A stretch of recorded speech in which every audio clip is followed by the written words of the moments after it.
Sauti baba. Baba umetia sauti. Simba inakutegemea. Baba umetia sauti. Hadi bora kakimbia hii kesi. Ndio meneja manager.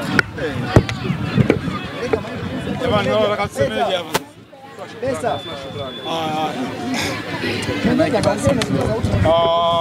Kwanza kabisa tunapenda kutoa shukrani kwa Rais wa Jamhuri ya Muungano wa Tanzania Dr. Samia Suluhu Hassan kwa motivation ambayo amekuwa akitoa. Kiasi hichi cha shilingi milioni 10 ilikuwa ni hela ambayo tulikuwa hatujaipokea kutokana na michezo yetu miwili ambayo tulikuwa tumecheza away, mchezo wa Champions League dhidi ya CBE ambayo ilikuwa pale Ethiopia Septemba 15 mwaka uliopita, lakini mchezo wa pili wa Al Hilal ya Sudan ambao tulicheza Januari 12 pale Nouakchott, Mauritania.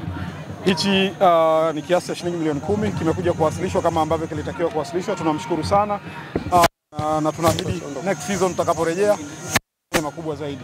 Asante. Pole. Tunamshukuru mama yetu kwa sababu amekuwa mtu wa kutusupport katika kila hatua, na hili ni deni ambalo lilikuwa limebakia katika mashindano ya michezo ya kimataifa. Kwa hiyo tunamshukuru na amezidi kuzilisha kwamba yeye ni namba moja katika nchi yetu. Kwa hiyo tunampenda sana na tunamwombea aendelee kutusupport vijana wake, kwani support yake ni muhimu kwetu. Kwa hiyo sisi tunamshukuru sana, tunamwambia asante sana, na hili ina maana tutaendelea kujifunza na hata mwakani pia tutafanya vizuri. Asante sana. Hapo semaji.